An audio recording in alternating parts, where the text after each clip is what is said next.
ஸ்தோத்திரம். இந்த ஒரு மகிழ்ச்சி நாளில் உங்களை சந்திப்பதில் மிக்க மகிழ்ச்சி அடைகிறேன். கர்த்தருடைய கிருபையினால கர்த்தர் நம்ம எல்லாரும் என்ன செஞ்சிருக்காரு, கிருபையாய் காத்து வந்திருக்கிறார். இந்த மனமகிழ்ச்சி நாளில் கர்த்தர் உங்களோடு பேச இருக்கிறதான ஒரு அருமையான வார்த்தையின் மூலமாக கர்த்தர் உங்களை என்ன செய்ய போறாரு, உயிர்ப்பிக்க போகிறா. அது என்ன வசனம்னு சொல்லி நீங்கள் எதிர்நோக்கி கொண்டு இருக்கிறீங்களா? வேதாமத்தில் பார்க்கும்போது 1 யோவான் 4ஆம் அதிகாரம் 4ஆம் வசனம், உலகத்தில் இருப்பவனை விட உங்களில் இருக்கிறவர் பெரியவர். உலகத்தில் இருப்பவர்களை விட உங்களில் இருக்கிறவர் பெரியவர். அன்பு பிள்ளைகளே, பாடு நிறைந்த உலகத்தில் இருக்கிறோம். பலவிதமான போராட்டங்களை சந்தித்து இருக்கிறோம். இதனே பாராத போராட்டங்கள்லாம் உங்களை தேடி வருது. பாவ சோதனைகள், சாவ சோதனைகள், அக்கிரமங்கள், அதாவது தாங்க முடியாத சூழ்நிலையில தத்தளித்து கொண்டு இருக்கிறீங்க. ஆனால் என் தேவனாகிய கர்த்தர் சொல்கிறான், உலகத்தில் உங்களுக்கு உபத்திரவம் உண்டு, ஆனாலும் உலகத்தை நான் ஜெயிப்பேன்.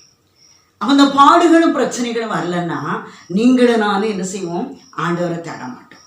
இந்த கண்ணீர் இல்லை, போராட்டம் இல்லைன்னா நீங்களும் நான் என்ன செய்ய மாட்டோம், ஆண்டவரை தேட மாட்டோம். அதனால தான் ஆண்டவர் என்ன சொல்றாரு, உலகத்தில் உனக்கு உபத்திரம் உண்டு. நீ யாரெல்லாம் நீ ஆண்டவருடைய பிள்ளையா இருக்கிறியோ உனக்கு பாடுகளும் துன்பங்களும் போராட்டங்களும் உண்டு. ஆனாலும் இவைகள் எல்லாவற்றிலிருந்து என்ன செய்யணும், ஆண்டவரை நோக்கி பார்க்கும்போது ஆண்டவர் உனக்கு ஜெயத்தை தருவார். நீ என்ன பாடுகளோடு இருக்கியோ, என்ன பிரச்சனையோடு இருக்கியோ, ஆண்டவர் அந்த காரியத்தை உனக்கு ஜெயம் தருவார். பயப்படாதே, விசுவாசம் உள்ளவனாயிரு, தேவனால் எல்லாம் கூடும். வேதாமத்தில் பார்க்கும்போது மத்திய எழுதின சுவிசேஷம் 9ஆம் அதிகாரத்தில் நம்ம பார்க்கும்போது இங்கே ஒரு திமிர்வாதக்காரனை பார்க்கிறோம். ஆண்டவர் படகிலிருந்து கீழே இறங்கி வருகிறார். திரளான ஜனங்கள் அவருக்கு பின்பதாக கடந்து வருகிறார். அப்போ வரும்போது இந்த திமிர்வாதக்காரனை இவருக்கு ஒரு விடுதலை கிடைக்காதா, இவன் படுகிற வேதனை தாங்க முடியலேன்னு சொல்லி எல்லாரும் பார்க்கிறார்கள்.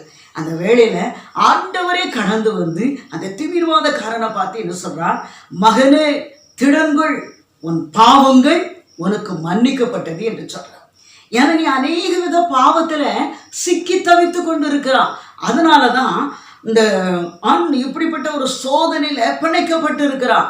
அதனாலதான் ஆண்டவர் என்ன சொல்றாரு, மகனே திடன்கள், உன் பாவங்கள் உனக்கு மன்னிக்கப்பட்டது என்று சொல்கிறான்.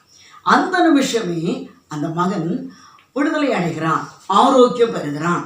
இந்த நிகழ்ச்சி பார்த்து கொண்டு இருக்கிற அன்பு மகளே, மகனே, இந்த நாளிலையும் கூட உங்க குடும்பத்துல பிசாசினால போராட்டத்துல சிக்கி தவிக்கிற பிள்ளைகள் உண்டு. ஒருவேளை குடும்பத்துல ஏதோ ஒரு போராட்டத்துல தத்தளித்து கொண்டு இருக்கலாம்.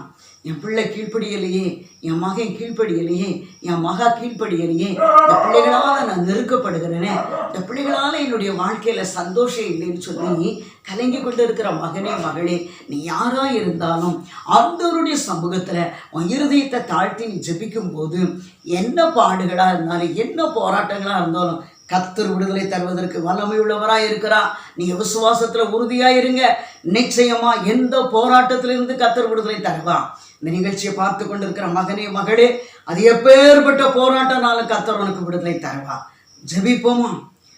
உலகத்திலே துயரம் உண்டு, திடன்கொள் என் மகனே, கல்வாய் சிலுவையினான் உலகத்தை நான் ஜெயித்தே, என் கிருபை உனக்கு போதும், பலவீனத்தில் என் பலனும் பூரணமாய் விளங்கும், பலவீனத்தில் என் பலனும் பூரணமாய் விளங்கும்.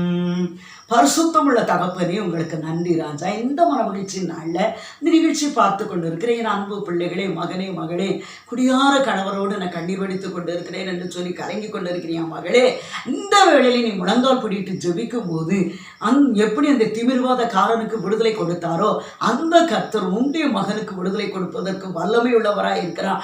உன்னுடைய கணவருக்கு விடுதலை கொடுப்பதற்கு வல்லமை உள்ளவராய் இருக்கிறார். ஐயோ, என் பிள்ளை அந்த கஞ்சாவுக்கு அடிமையாகி என் வாழ்க்கை நிம்மதியிலேயே கலங்கி கொண்டு இருக்கிற அன்பு மகளே, ஆண்டவர் இன்னைக்கு விடுதலை தருகிறான். இந்த நாளில் என் பிள்ளை பலவிதமான பாவத்தில் சிக்கி தவித்து விடுதலை இல்லாதபடி தவித்து கொண்டு இருக்கிறான் என்று சொல்லி கலங்கி கொண்டு இருக்கிற மகளே, நீ முழங்கால் பிடிட்டு உன் பிள்ளைக்காக பொருத்தனையோடு உபவாசத்தோடு ஜெபிக்கும் போது நிச்சயமாக கர்த்தர் உன் பிள்ளைக்கு விடுதலை தந்து உயிருள்ள சாட்சியா நிறுத்துவா. அப்பா உங்களுக்கு நன்றி. முழு குடும்பங்களை ஆசீர்வதிங்க ஆண்டவரே. எங்கள் பாதுகாப்பின் கரை இருக்கட்டும். பெரிய காரியங்களை செய்யுங்க. இயேசுவின் நாமத்தில் ஜெபிக்கிறோம் ஜீவனுள்ள நல்ல பிதாவே. ஆமென். ஹல்லேலூயா. ஸ்தோத்திரம்.